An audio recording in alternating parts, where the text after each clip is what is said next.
అందరికీ thank you అండి. ఈరోజు మనం సినిమా వాళ్ళ గురించి మాట్లాడుకుందాం.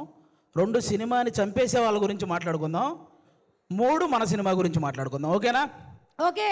కానీ తెలుగు సినిమా అనగానే ఎక్కడ ఏ ఈవెంట్ జరిగినా ఇలా వచ్చేసే ముందు తెలుగు ఆడియన్స్ అందరికీ కూడా థ్యాంక్ యూ సో మచ్ అండి. ఎందుకంటే తెలుగు సినిమా అంటేనే ఒక ఎమోషన్ అనమాట. రీసెంట్గా మీరు చూసే ఉంటారు, వారణాసి మూవీ నుంచి ఆ చిన్న మహేష్ బాబు గారి గ్లిమ్స్ రాగానే మైండ్ పోయింది. అసలు అది మైండ్లో నుంచే పోవట్లేదు. అంటే ఈ దెబ్బతో అవతారు కూడా జై బాబు అనాల్సిందే, అలా ఉందన్నమాట. అది ఆల్మోస్ట్ అంటే తెలుగు సినిమా అనగానే గౌరవంగా నమస్కారం పెట్టేలా చేసింది నందమూరి తారక రామారావు గారు, అక్కినేని నాగేశ్వరరావు గారు. అయితే తెలుగు సినిమా అనగానే గర్వంగా శాల్యూట్ కొట్టేలా చేసింది మెగాస్టార్ చిరంజీవి గారు. అయితే తెలుగు సినిమా అనగానే ప్రపంచంలో మనం ఏ మూలకు వెళ్ళినా నేను తెలుగునిరా అని ధైర్యంగా చెప్పుకునేలా చేసింది మాత్రం ఎస్ఎస్ రాజమౌళి గారండి. ఆయనకి నాన్ స్టాప్గా సక్సెస్ రావాలని మనస్ఫూర్తిగా కోరుకుంటున్నాను.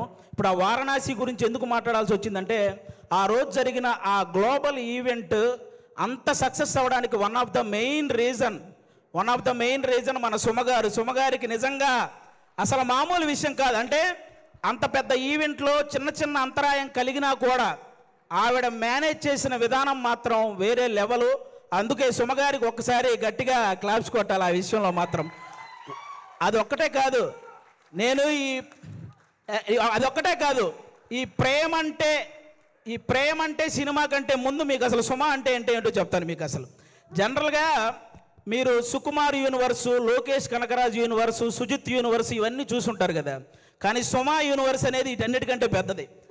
ఎందుకంటే ఒక డైరెక్టర్ తన ముందు సినిమాకి తర్వాత వచ్చే సినిమాకి మధ్య ఒక లింక్ ఉంటే దాన్ని యూనివర్స్ అంటారు కదా. కానీ ఏ ఇండస్ట్రీకి సంబంధించిన ఏ డైరెక్టర్ సినిమా తీసినా ఆ సినిమాకి సుమ గారి యాంకరింగ్కి మధ్య ఒక లింక్ ఉంటుంది, దాన్నే సుమ యూనివర్స్ అంటారు. అందుకే ఆ యూనివర్సే అన్నిటికంటే పెద్దదనమాట. అసలు సుమ అనే పేరులోనే ఉంది. ఎస్ అంటే సక్సెస్ఫుల్గా, యు అంటే అల్టిమేట్గా, ఎం అంటే మీనింగ్ఫుల్గా, ఏ అంటే యాంకరింగ్ చేసేదే మన సుమ గారు. మామూలు విషయం కాదు. అంటే జనరల్గా ఒక తెలుగువాడిగా పుట్టి ఎక్కడో కేరళలో ఉన్న వాళ్ళ చేత మనవాడరా అనిపించుకున్న అల్లు అర్జున్ గారు ఎంత గ్రేటో, ఒక కేరళ అమ్మాయిగా పుట్టి తెలుగు వాళ్ళందరి చేత మన అమ్మాయిరా అనిపించుకున్న సుమగారు కూడా అంతే గ్రేట్ అబ్బా. అంటే తను ఒక కూతురుగా వాళ్ళ అమ్మను బాగా చూసుకుంటూ, ఒక భార్యగా తన భర్తను బాగా చూసుకుంటూ, అలాగే ఒక తల్లిగా తన కొడుకు కూతుర్ని బాగా చూసుకుంటూ, ఒక యాంకర్గా ఇంతమందిని ఎంటర్టైన్ చేస్తూ బాగా చూసుకుంటుందంటే అది మామూలు విషయం కాదు. అందుకే ఆవిడకి నేను అంత పెద్ద ఫ్యాన్ అనమాట. నేను సుమగారికి, నేను సినిమాల్లో మీ అందరికీ తెలిసి పవన్ కళ్యాణ్ గారి ఫ్యాన్ అని, కానీ టీవీలో నాకు బాగా ఇష్టమైన యాంకర్ సుమగారు. నేను ఆవిడకి ఫ్యాన్, నేను అందుకు ఫ్యాన్ అనమాట. బేసిక్గా హీరోల్లో ఫ్యామిలీ హీరోలు ఉంటారు, మామూలు హీరోలు ఉంటారు. అలాగే యాంకర్లో కూడా మామూలు యాంకర్లు, ఫ్యామిలీ యాంకర్లు ఉంటారు. ఫ్యామిలీ హీరో విక్టరీ వెంకటేష్ గారు అయితే ఫ్యామిలీ యాంకర్ మన సుమగారు. అంటే తెలుగు సినిమా ఇండస్ట్రీకి అమ్మాయిలు రావాలంటే ఎక్స్పోజింగ్ చేయాలి, లేకపోతే కమిట్మెంట్ ఇవ్వాలి, ఇలాంటి తప్పుడు ప్రచారాలు చేస్తూ చాలామంది చెప్తుంటారు. కానీ టాలెంట్ ఉంటే అవేం చెయ్యక్కర్లేదు అని నిరూపించినటువంటి మహిళ మన సుమగారు. అంటే మెగాస్టార్ చిరంజీవి గారిని చూసి ఎంతమంది అబ్బాయిలు అయితే ఇన్స్పిరేషన్గా తీసుకొని ఇండస్ట్రీకి వచ్చారో, అలా సుమగారిని ఇన్స్పిరేషన్గా తీసుకొని ఇండస్ట్రీకి వచ్చిన అమ్మాయిలు చాలామంది ఉన్నారు. ఆ విధంగా కూడా ఆమెకి హ్యాట్స్ ఆఫ్ చెప్పుకోవాలి. ఒక ఈవెంట్ అంటే ఆల్మోస్ట్ 4 గంటలు నిలబడి ఆవిడ ఒక్కటే ఎంటర్టైన్ చేస్తూ ఉంటుంది. అలాగే ఒక టీవీ షో చేయాలంటే ఆల్మోస్ట్ 14 గంటలు నిలబడాలి. అంటే ఈవెన్ లేడీస్ ప్రాబ్లమ్స్ ఉన్నా కూడా ఆ పెయిన్ ఫేస్ మీద తెలియకుండా ఇంతమందిని ఎంటర్టైన్ చేస్తూ వస్తుంది. అంటే తను నిలబడి ఒక షోని నిలబెట్టగలిగే ఏకైక యాంకర్ మన సుమగారు. ఆల్మోస్ట్ ఇప్పుడు కాదు, 91లో వచ్చారండి. 91 నుంచి, అంటే 34 సంవత్సరాల నుంచి నాన్ స్టాప్గా మనందరినీ ఎంటర్టైన్ చేస్తూ తన ప్రమోషన్స్తో ఎన్నో సినిమాలను సక్సెస్ చేసిన సుమగారికి కూర్చొని కాదు, ఒక్కసారి అందరూ స్టాండింగ్ ఓవేషన్ ఇచ్చి క్లాప్స్ కొట్టాలని మనస్ఫూర్తిగా కోరుకుంటున్నాను. సీరియస్లీ అసలు అంటే నాకు ఇష్టమైన హీరోలకి, కమెడియన్లకి, డైరెక్టర్లకి, వీళ్ళందరికీ చాలామందికి పద్మశ్రీ అలాగే పద్మభూషణ్ ఇలాంటి అవార్డులు మీరు రావటం చూశారు. అవన్నీ మనకు కూడా చాలా హ్యాపీనెస్ని ఇచ్చాయన్నమాట. తన ప్రొఫెషన్లో ఇంతమందిని ఎంటర్టైన్ చేస్తూ ఇంతమంది చేత ఒక గౌరవం దక్కించుకున్నటువంటి సుమగారికి కూడా అలాంటి అరుదైన గౌరవం దక్కాలని నేను మనస్ఫూర్తిగా కోరుకుంటున్నాను. నిజంగా థ్యాంక్ యూ సో మచ్ సుమగారు. మీతో పాటు ఈ సినిమాలో చేయడం నిజంగా మా అందరి అదృష్టం. అది నేను నేను నేను షోల్లో చాలాసార్లు అప్పుడప్పుడు ఈవెంట్స్లో చేశాను, కానీ ఒక ఫుల్ ప్లెడ్జ్డ్గా ఎప్పుడు మీతో పాటు ఒక ట్రావెల్ చేయలేదు. ఈ సినిమాలో చేయగలిగాను కాబట్టి నిజంగా థ్యాంక్ యూ సో మచ్ అండి దానికి. Thank you. ఇప్పుడు అది ఒక్కటే మాట, అంటే నేను మళ్ళీ మీ మీద పని చేస్తే ఈ సీరియస్నెస్ అంతా పోతుంది. సో నేను దీన్ని చాలా సీరియస్గానే తీసుకుంటున్నాను. అండ్ అలాగే అది అయిపోయింది కాబట్టి టాపిక్, వెనకాల వచ్చింది మా అక్క అనుకున్నారు, మా అమ్మ. మీ అమ్మగారు? అవును, యంగ్ అండ్ డైనమిక్. అది థ్యాంక్ యూ సో మచ్ అండి. అలాగే ఇప్పుడు మనం సినిమా వాళ్ళ గురించి మాట్లాడుకున్నాం, ఇప్పుడు సినిమాని చంపేసే వాళ్ళ గురించి మాట్లాడుకుందాం, ఓకేనా? బేసిక్గా సినిమా ఇండస్ట్రీలో ఉన్న పెద్ద పెద్ద వాళ్ళందరికీ ఒకే ఒక్క ఇదండి, ఎవరైతే సినిమా ఇండస్ట్రీలో రైటర్స్ ఉంటారో వాళ్ళని మాత్రం ఇంకొంచెం కేరింగ్గా ఇంకొంచెం వాల్యూ ఇవ్వాలని వాళ్ళకి నేను మనస్ఫూర్తిగా కోరుకుంటున్నాను. ఎందుకంటే రైటర్ అంటే వాడు ఇచ్చింది తీసుకుంటూ చెప్పింది రాసుకుంటూ వెళ్ళిపోతాడనే ఒక చిన్న ఆలోచన నుంచి రైటర్ అనేవాడు ఒక్కసారి నాకు ఎందుకులే అనుకుంటే ఇండస్ట్రీలో ఎవ్వరికీ పని ఉండదు అనే ఒక పెద్ద ఆలోచన చేయాలని నేను మనస్ఫూర్తిగా కోరుకుంటున్నాను. ఎందుకంటే సినిమా ఇండస్ట్రీకి రైటర్ అనేవాడే ఒక హార్ట్ లాంటి వాడు. గుండె కొట్టుకోకపోతే ప్రాణం పోద్ది, అలాగే రైటర్ అనేవాడు పెన్ను పట్టుకోకపోతే ఖచ్చితంగా సినిమా పోద్ది. అందుకే రైటర్లందరినీ ఒక్కసారి సినిమా ఇండస్ట్రీలో ఉన్న రైటర్లందరినీ గ్యాదర్ చేసి వాళ్ళ కష్టసుఖాలు తెలుసుకొని వాళ్ళకు ఒక నూతన ఉత్సాహాన్ని ఇస్తే ఆటోమేటిక్గా మంచి సినిమాలు వస్తూ ఉంటాయి. ఎందుకంటే 1000 కోట్లకు సంబంధించిన వారణాసి లాంటి ప్రాజెక్ట్ రాయగలిగిన రైటర్లు కూడా మన దగ్గర ఉన్నారు, కానీ కనీసం వాళ్ళ అమ్మకి 1000 రూపాయల మందులు కొనుక్కునే స్థితి కూడా లేక వాళ్ళ టాలెంట్ అలాగే వెనకబడిపోతూ ఉంది. అలా రైటర్స్ అందరినీ ఒక్కసారి గ్యాదర్ చేసి వాళ్ళకు ఒక నూతన ఉత్సాహం ఇవ్వాలని సినిమా ఇండస్ట్రీ పెద్దవాళ్ళందరికీ నేను ఒకసారి మనస్ఫూర్తిగా కోరుకుంటున్నాను. అలాగే మీరందరూ గమనిస్తే ఆల్మోస్ట్ సంవత్సరానికి 150-200 సినిమాలు రిలీజ్ అయితే పట్టుమని 10 సినిమాలు కూడా ఆడట్లేదు సినిమా ఇండస్ట్రీలో. అంటే సినిమాలు ఏమో ఆకాశంలో చుక్కల్లాగా లెక్కబెట్టలేనని వస్తున్నాయి, హిట్లు మాత్రం మన చేతికున్న వేలలాగా లెక్కబట్టగలిగే అన్ని కూడా రావట్లేదు. అంటే దానికి అంటే ఏదైతే ఎంత కష్టం వచ్చినా నిలబడ్డ ఆ 4 ప్రొడ్యూసర్లు వాళ్ళ సంగతి పక్కన పెడితే ఎంతమంది ప్రొడ్యూసర్లు ఇలా వచ్చి మళ్ళీ అలా ఊరెళ్ళిపోతున్నారో మీకు తెలియదు. అంటే కొన్ని 100 కోట్ల నష్టం అవి భరించలేక మళ్ళీ తెచ్చుకున్న పరువును కాపాడు కోసం ఆ ఇస్త్రీ చొక్కాలు వేసుకొని ఈఎంఐలు కడుతూ ఉన్న ప్రొడ్యూసర్లు ఇంకా చాలామంది ఉన్నారు. అంటే దేనికంటే ఇదంతా ప్రతి ఒక్కడు ఏదో ఒక సలహా ఇచ్చేయడమే.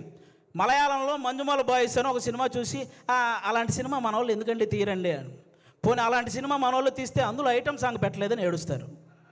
పోనీ ఏదో ఫ్రెష్ కంటెంట్ ఉండాలి కదండి, ఫ్రెష్ కంటెంట్ కావాలి కదండి, ఫ్రెష్ కంటెంట్ తీసి రిలీజ్ చేస్తే రిలీజ్ రోజు ఫ్లాప్ చేసేసి రిలీజ్కి వచ్చి పాటలు పాడుతుంటారు. రూబా రూబా సదాశివ సన్యాసి ఇలా పాడేస్తుంటారు రిలీజులకు వచ్చి. రిలీజ్ రోజు మనకి ఏం తెలియదు.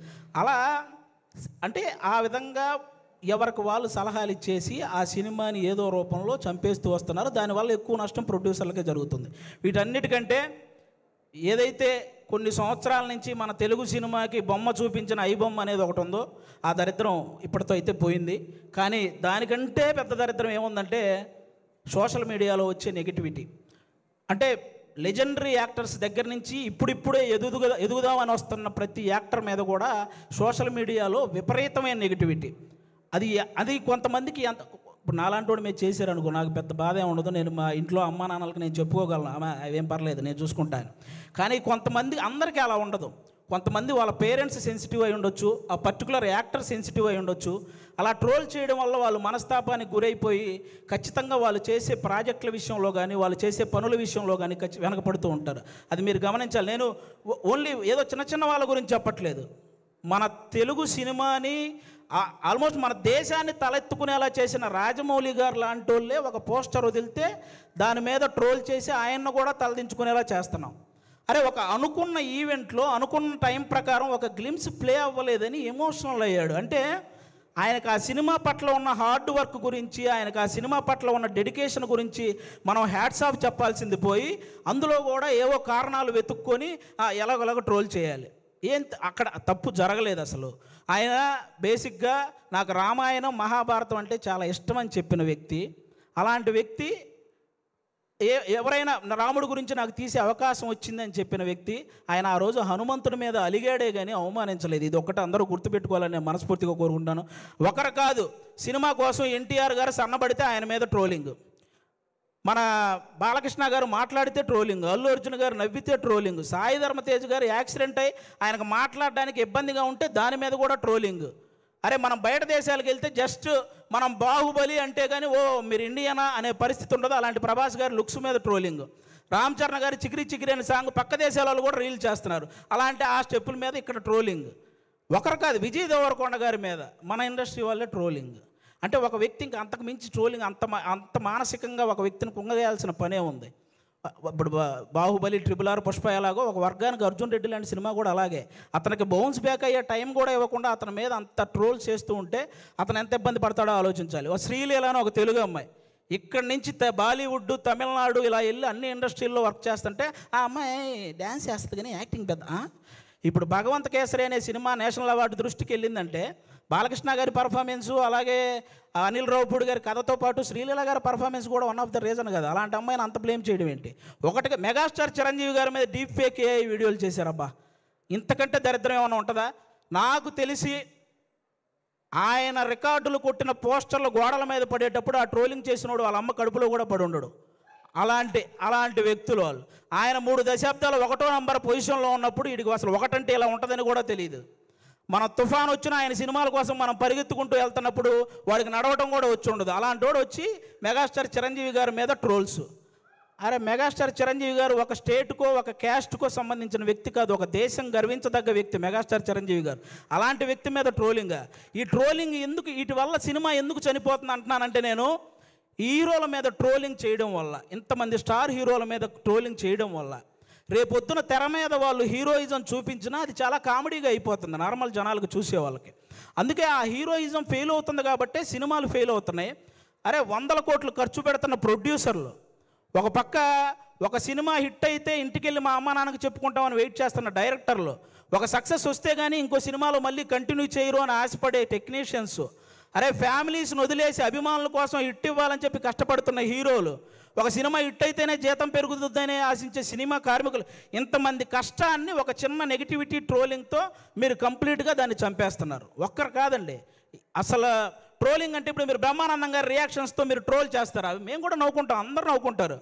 కానీ ట్రోలింగ్ అనేది నవ్వుకునేలా ఉండాలి కానీ నవ్వుల పాలు చేసేలా ఉండకూడదని ఒకసారి ఆ చేసే వాళ్ళకి నేను మనస్ఫూర్తిగా కోరుకుంటున్నాను. అలా ఇంకెప్పుడూ కూడా ఇంతమంది లెజెండ్స్ ఎంతో సాధించి ఇక్కడ వరకు వచ్చారు, వాళ్ళని అంత ఈజీగా నెగిటివ్ చేసే ప్రయత్నం చేయకండి అని వన్స్ అగైన్ నేను మనస్ఫూర్తిగా కోరుకుంటున్నాను. అలాగే ఇప్పుడు వాళ్ళకి చెప్పేశాను కాబట్టి చాలు. అలాగే కొంతమంది ఇంకా రివ్యూవర్స్ ఉన్నారు, వాళ్ళకు కూడా కొంచెం చూసుకొని చెయ్యాలని వాళ్ళకి మనస్ఫూర్తిగా కోరుకుంటున్నాను. చాలామంది మంచి రివ్యూవర్స్ ఉన్నారు, సినిమా గురించి చాలా బాగా చెప్తారు, సినిమా గురించి బాగా చెప్పి ఈ సినిమా నచ్చితే మంచి హైప్ ఇస్తారు, నచ్చకపోతే ఇందులో ఈ నచ్చిన విషయాల కోసం మీరు వెళ్ళొచ్చు అని చెప్తారు. అలా చెప్తే చాలా బాగుంటుంది. అంతేగాని సినిమా మీద వెటకారం చేస్తూ రివ్యూలు ఇస్తుంటారు. వాళ్ళకి అర్థం కాని విషయం ఏంటంటే ప్రొడ్యూసర్లు ఎంత నష్టపోతున్నారో ఒకసారి ఆలోచించాలని మనస్ఫూర్తిగా కోరుకుంటున్నాను. ఇక మా ప్రేమంటే సినిమాలో, ముఖ్యంగా మా ప్రేమంటే సినిమాలో మా ప్రియదర్శి బ్రదర్ ఇందాక నాగ చైతన్య గారు చెప్పినట్టే వర్స్టైల్ యాక్టర్, అసలు మామూలుగా కాదు. అతను ఏ సినిమా పట్టుకుంటే ఆ సినిమా లక్కీ అన్నట్టు మారిపోయింది. బలగం చూసినప్పుడు కానీ, అతను కోర్టు సినిమా చూసినప్పుడు కానీ, మల్లేశం చూసినప్పుడు కానీ, సారంగపాణి జాతకం సినిమా చూసినప్పుడు కానీ అతని పర్ఫార్మెన్స్ ఎప్పటికప్పుడు వేరియేషన్స్ చూయించుకుంటూ వస్తూ, అంటే చాలామంది ప్రొడ్యూసర్లకి ప్రియదర్శి ఇలాంటి వాడితో సినిమా తీస్తే మనం తక్కువ బడ్జెట్ పెట్టుకోవచ్చు, ఎక్కువ లాభాలు పొందొచ్చు అనే ఫీలింగ్ అతని మీద ఉంది. కాబట్టి అలాంటి ప్రియదర్శి గారు, మన ఆనంది గారు ఇక్కడ చెన్నై, తమిళ్లో రెండిట్లో కూడా ఆవిడ చాలా పాపులారిటీ సాధించిన అమ్మాయి, మన తెలుగు అమ్మాయి. చాలా ముచ్చటగా ఉంటుంది చూడడానికి. ఆనంది గారు ఎక్కడ పర్ఫామ్ చేసినా, ఏ సీన్ చేస్తున్నా అలా చూస్తుండిపోవాలనిపిస్తుంది. మన ఆనందిని ప్రియదర్శిని హీరోయిన్లు అనడం కంటే కూడా వాళ్ళిద్దరిని పర్ఫార్మర్లు అనడం అనేది చాలా, నాకు అది చాలా బాగుంటుంది అనిపిస్తుంది. ఎందుకంటే అంత బాగా పర్ఫామ్ చేస్తారు. వాళ్ళిద్దరికీ కూడా థ్యాంక్ యూ సో మచ్. మా నవనీత్ బ్రదర్ డెబ్యూ డైరెక్టర్, మీరందరూ ఆ నవనీత్ బ్రదర్ని ఎంకరేజ్ చేయాలి. ఒక డెబ్యూ డైరెక్టర్కి ఎన్నో కళలు ఉంటాయి, ఆ కళల్ని మీరు సాకారం చేయాలని ప్రేక్షకులందరినీ మనస్ఫూర్తిగా కోరుకుంటున్నాను. ఈ నవంబర్ 21న థియేటర్లోకి అందరూ వెళ్ళి మా ప్రేమంటే సినిమా చూసి ఎంజాయ్ చేయాలని వన్స్ అగైన్ అందరికీ థ్యాంక్ యూ సో మచ్. ప్రేక్షకులందరూ థ్యాంక్ యూ. పిలుస్తా నేను. ఆవిడ ఆవేశపడుతున్నారు, అంటే టైం అయిపోయింది అందుకని. అర్థమైంది. థ్యాంక్ యూ సో మచ్ అండి. Thank you so much Aadi గారు. That was so beautiful.